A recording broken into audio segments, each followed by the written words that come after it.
Hola y bienvenidos al canal, El Hijo del Hombre. Este es un canal, en el cual, vamos a exponer la vida de Jesús de Nazaret. Lo vamos a realizar, de manera cronológica, desde el inicio de su existencia como Hijo Creador paradisiaco, hasta su encarnación en la tierra. Toda esta información, está sacada de la saga maravillosa, Caballo de Troya, el libro de Urantia, y expuesta, según nuestra interpretación. Esperamos que os guste, y no dudéis en suscribiros, dar un me gusta, y comentad vuestra opinión sobre los episodios. Ya que con vuestro apoyo, y entre todos, podamos hacer un maravilloso trabajo. Que sirva para seguir extendiendo el mensaje del Hijo del Hombre. Y antes de empezar el episodio 4, escuchemos unas bellísimas frases, de Jesús de Nazaret. Prestad atención, para no caer de nuevo en el error de oírme con la mente, ignorándome con el corazón.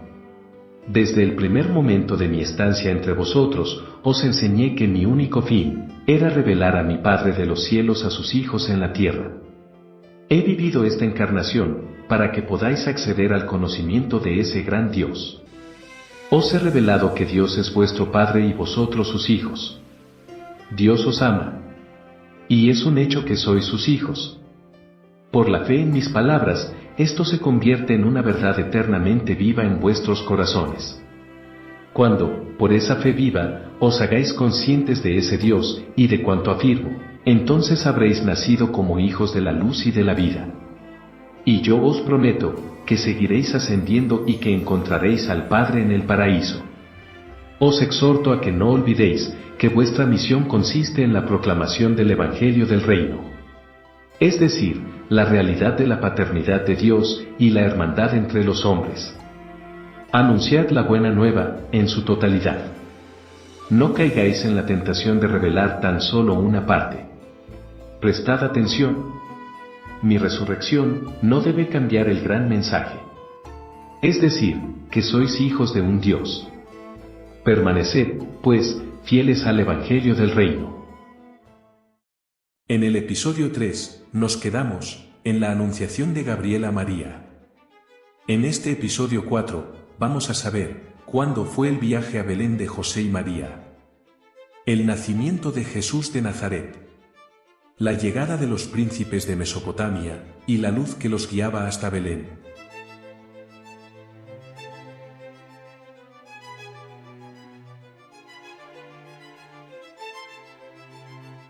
El viaje a Belén.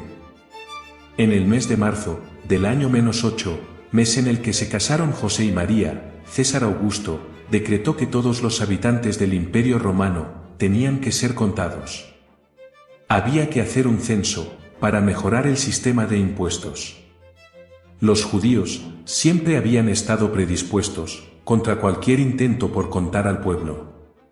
Este hecho, sumado a las graves dificultades internas de Herodes, rey de Judea, había retrasado un año este empadronamiento, en el reino judío.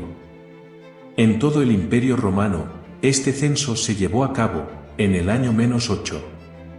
Excepto en el reino de Herodes en Palestina, donde tuvo lugar un año más tarde, en el -7. No era necesario, que María fuera a Belén para empadronarse, ya que José, estaba autorizado para registrar a su familia. Pero María, que era una persona intrépida y decidida, insistió en acompañarle. Tenía que quedarse sola, por si el niño nacía durante la ausencia de José. Y puesto que Belén no estaba lejos de la ciudad de Judá, María preveía la posibilidad de una agradable charla, con su pariente Isabel. José, prácticamente, prohibió a María que lo acompañara, pero no sirvió de nada. En el momento de empaquetar la comida para el viaje de 3 o 4 días, preparó raciones para 2 personas, y se aprestó a partir. José ya había consentido, que María lo acompañara, por lo que dejaron alegremente Nazaret, al despuntar el día. José y María eran pobres, construir y amueblar la casa, había sido un gran gasto para José. También tenía que contribuir al mantenimiento de sus padres, ya que su padre, había quedado incapacitado hacía poco tiempo. Y como solo tenían una bestia de carga, María, que estaba encinta, montó sobre el animal con las provisiones, mientras José, caminaba conduciendo a la bestia.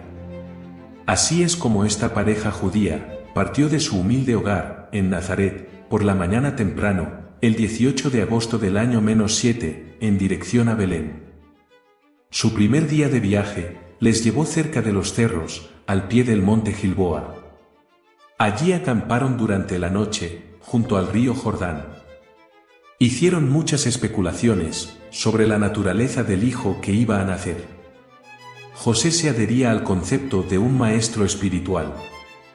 María sostenía la idea de un Mesías judío, un liberador de la nación hebrea.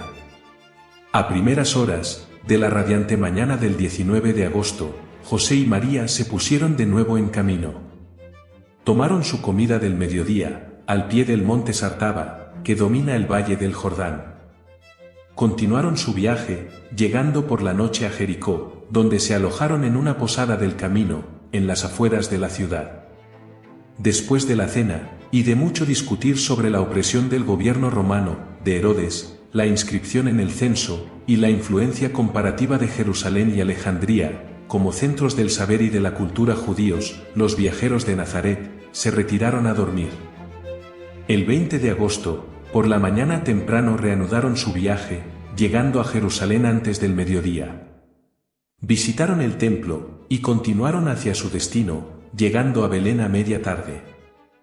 La posada estaba atestada, y en consecuencia, José buscó alojamiento en casa de unos parientes lejanos. Pero todas las habitaciones de Belén estaban llenas a rebosar. Al regresar al patio de la posada, le informaron que los establos para caravanas, labrados en los lados de la roca y situados debajo de la posada, habían sido desalojados de sus animales y limpiados para recibir huéspedes.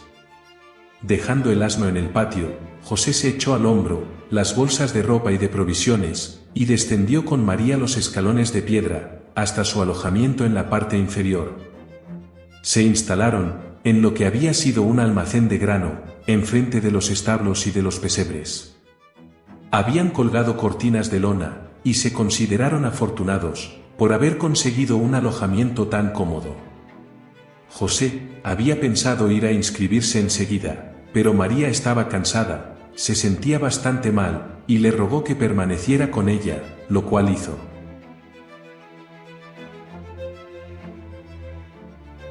El nacimiento de Jesús de Nazaret. 21 de agosto del año -7. María estuvo inquieta toda aquella noche, de manera que ninguno de los dos durmió mucho. Al amanecer, los dolores del parto empezaron claramente, y a mediodía del 21 de agosto del año -7, con la ayuda y la asistencia generosa de unas viajeras como ella, María dio a luz a un niño varón. Jesús de Nazaret había nacido en el mundo. Se le envolvió en las ropas que María había traído por precaución, y se le acostó en un pesebre cercano. El niño de la promesa había nacido exactamente de la misma manera que todos los niños, que antes y después de ese día, han llegado al mundo. Al octavo día, según la costumbre judía, fue circuncidado, y se le llamó oficialmente Josué o Jesús.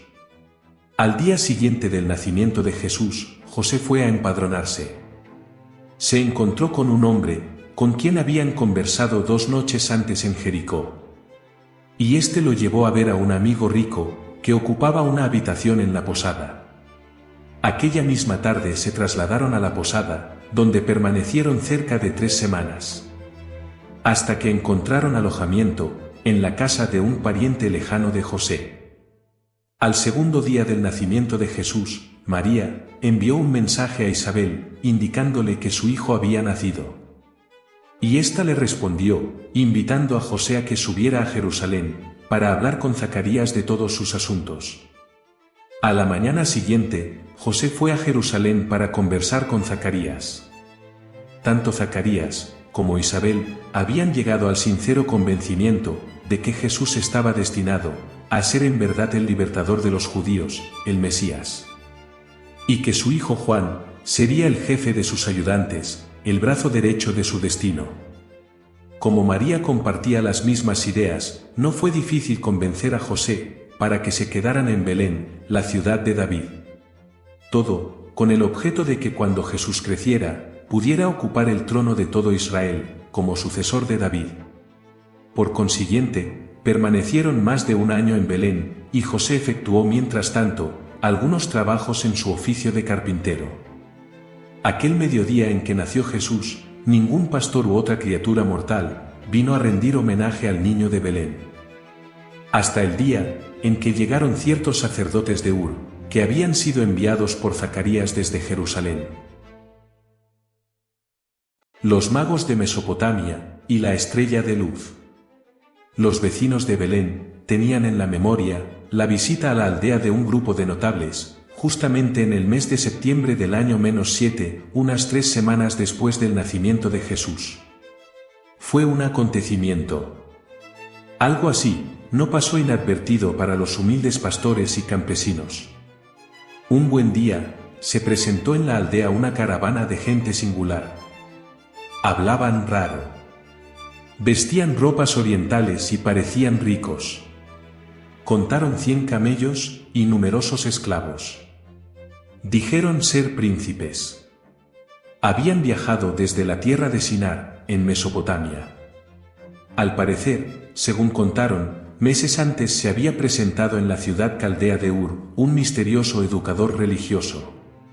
Era un individuo muy alto, con una túnica que cambiaba de color y una sonrisa encantadora. Este educador informó a los príncipes sobre la inminente llegada al mundo de la luz de la vida.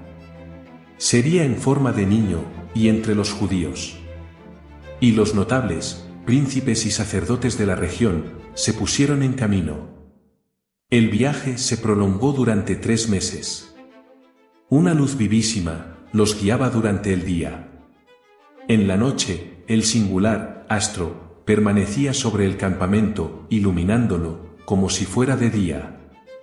Al llegar a Jerusalén, preguntaron por la luz de la vida, que acababa de nacer, pero nadie les dio razón. Y casi al final, por aparente casualidad, los príncipes de Saíner fueron a coincidir en el templo de Zacarías. Zacarías confirmó el nacimiento del Mesías e indicó el lugar donde se hallaba Jesús. Fue así como los magos llegaron hasta el niño, en Belén, y allí les entregaron regalos y presentaron sus respetos al niño de la luz de la vida.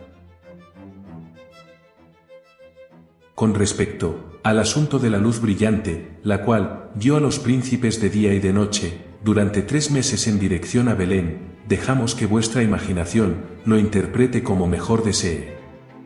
Nuestra interpretación sería que ese objeto que brillaba durante el día y la noche tiene todas las características de lo que hoy llamaríamos ovni u objeto volador no identificado. Y sobre todo, por el hecho de brillar y moverse durante el día, descartamos que fuese un astro normal, como los que vemos en nuestros cielos actuales, los cuales solo pueden verse de noche. Si os ha gustado el episodio, no olviden suscribirse en el canal y darnos un me gusta, para así ayudarnos a seguir con más vídeos. Y sobre todo, convertiros en mensajeros del Hijo del Hombre y compartidlo en vuestras redes sociales. Gracias por adelantado.